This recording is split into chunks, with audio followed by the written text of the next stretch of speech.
Hi there YouTubers, Brew here. Today, as you can see from this crate behind me and the bottles in the sink, it is bottling day, my favourite, yeah. Got to be done, you know. If you want to drink your beer, you got to bottle it. Some people keg it, and hopefully someday when I get my my garage bar up and running, I'll have some kegs and I can skip this tedious step altogether. But for now, needs must, we got a bottle. So let's get going. Now first off with bottling, we've got to wash all of these bottles. These ones are actually pretty dirty, look, it's dusty. They've been out of action for a few months. Currently, all my bottles live in the greenhouse over there, so a bit exposed to the elements. Not nice, but once they're all cleaned up and sterilised and sanitised, they're absolutely fine for bottling. I keep the caps on here, so like not tight, but just so no bits can get inside. Don't know if we can see in there. Yeah, looks all good. But yeah, so it's just the external that's a bit dusty. Just got to give it a proper wash in some water. Good old rinse. We don't use any detergents because it's hard to rinse the detergent out, so like you got fairy liquid or whatever inside your bottles, or even bleach. Some people use bleach and it's really hard to rinse out. You just rinsing and rinsing over and over again. And what I do, I give them a good wash, make sure they're free of any debris like dust and dirt and bits of old yeast inside the bottles with a scrubbing brush. And then once that's done, I rinse them again, warm water, and then I use my sanitizer normally. Today's going to be a bit different because they've been outside for so long. I actually want to kill everything rather than just sanitize it. So what I'm going to do today is... dirty floor, what is it? Oh, that's from the that's from the crate I just had there. Never mind me. So yeah, today I'm going to stick it in the oven on a low, well not too high temperature, like just over 100 degrees. Basically 100 degrees is going to kill any germs and bacteria and just anything nasty in the bottles that you can't clean off with just water. So it makes the bottle sterile for when the beer goes in and you don't get any infections. So anyway, let's get this done.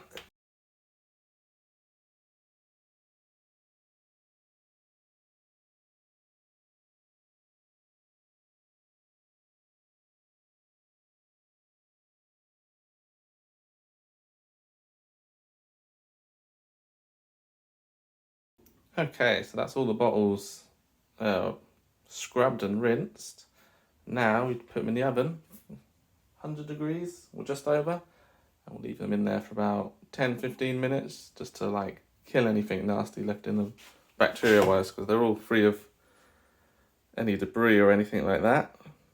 They look clean, but germ wise they are not clean yet, not sterile, not good enough for that lovely beer that you've been brewing for, well, this one's almost 4 weeks now. 4 weeks and you bottle it, you're going to ruin it. So let's get them in the oven. That's the bottles all sterilised from the oven. And letting them cool down, they're still pretty hot. So whilst these are cooling down, we'll start sanitising our bottle caps. Ready for capping once they're filled. I've got my hydrometer here and my turkey baster to fill the hydrometer. Take a gravity reading just before a bottle, just to be sure the beer has stopped fermenting.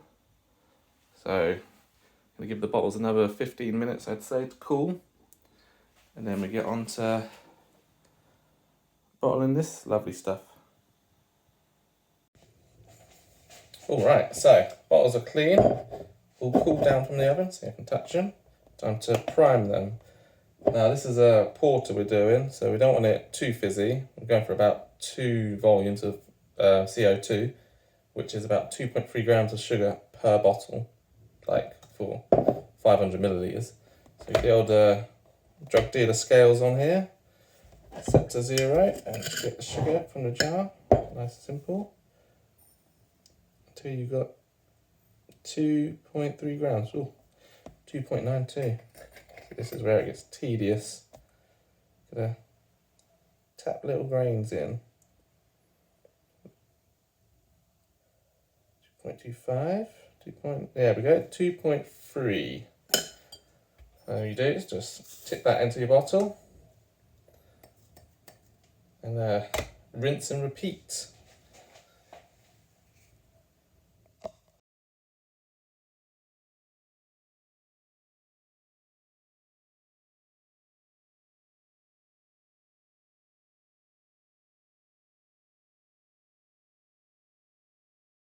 Right, the bottles are all primed now, ready to go.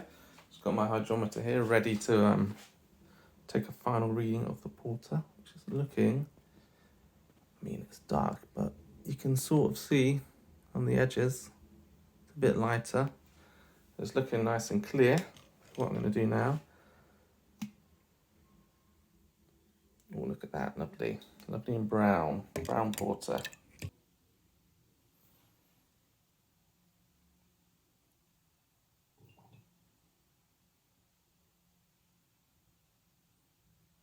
I think that's 1.6, maybe 1.5. Well, 1.5, not 1.5, excuse me.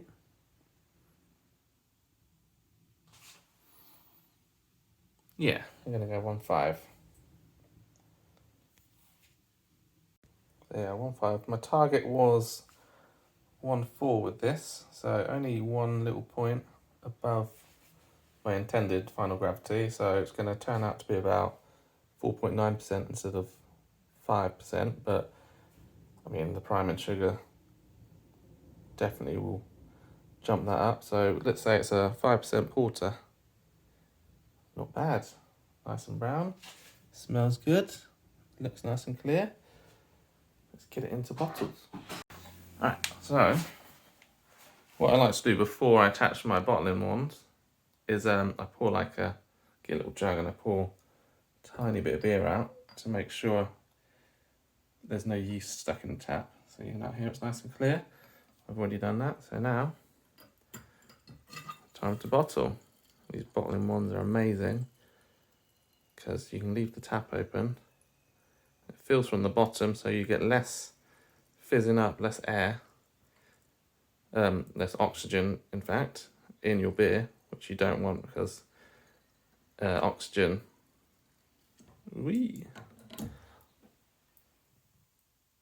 degrades in your beer and leads to off flavours. So a little bit's okay, especially in beers like porter and stuff, but if you were doing a beer like a Napa, New England Pale Ale, well, you have absolutely zero oxygen whatsoever because there's so much hops in there and it oxidizes it all and ruins your beer. Like they come out, I've seen them come out purple. That's a really odd colour for a beer, but like it gives the oxygen changes the colour of the beer from a lovely pale to sometimes like orangey brown, like it's thick and murky. It looks like soup instead of that lovely straw yellow New England IPA that you wanted. And all the flavours are off. So a lot different with porter. It's not as hoppy, it's more, well, very malt forward. It's a big dark beer. So it's not such a problem. But again, as little as possible, obviously. If you have the equipment to do closed transfers and you feel inclined to do it that way, it's obviously better, but this way is perfectly suitable. So far I've never had a problem. I made an April once, it wasn't that great, but that was before I knew about the oxygen and I had a dodgy yeast with that one, so it was kind of a fail all round. But yeah, so I've got 22 bottles of this. I'll probably fill 20, 21. I always wash an extra couple just in case. I've also got a small 330 bottle So if I get to the end, I haven't got quite enough for a 500ml bottle, I'll use a 330. Yeah, let's keep doing this. Won't bother showing you the rest because it's pretty tedious. But well, yeah, I'll see you in a minute when I've got them all done. Alright, bottling's all done. Just need to cap them. Just left this big yeast cake here. Now, I like to rinse this out and chuck it in the garden because I think it's good for the soil, you know, microorganisms and that kind of crap. But yeah, so left with that, and out of this batch I've got 19 bottles, one of which is a bit yeasty, a bit less than a full bottle. So I've got 3 bottles there left over. I thought I'd have one, but I've actually forgot I had a big amount of yeast in this beer, so a lot more yeast, about a litres worth in fact, in there. So now, just time to cap the beer. Pretty simple process. Cap on, get the beer capper, and put it on. Good. Push down, make sure it's on tight. Anyways, check the caps as well, make sure they don't spin around. There you go, capped beer.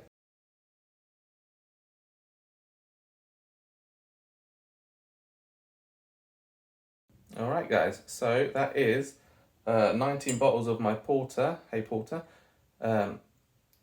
filled, primed, capped, ready to carbonate. This is my tester bottle, usually the end of the run.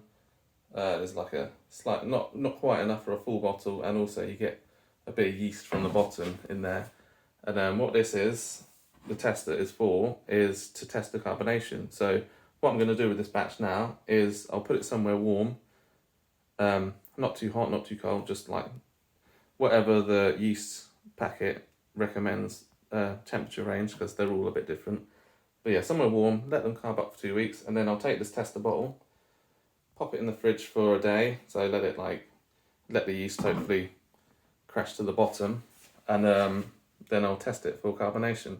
Once you know they're all carbonated, it's time to store them for conditioning, which general consensus is you leave the beer 2 weeks after carbonation so that the yeast settle out and let all the flavours melt together, and you'll get a much nicer beer than if you just carbonate for 2 weeks and drank it, which of course you can do, like the tester beer probably won't be a bad beer, to be honest, but time is homebrewer's friend. The longer you leave these beers, the nicer they'll get, because the yeast will stick to the bottom, and there's always a bit of yeast in there, always constantly clearing up. So the longer you leave it, the clearer it gets, the less yeasty flavours you'll get, and like the carbonation seems to like thicken up, like it gets more saturated into the liquid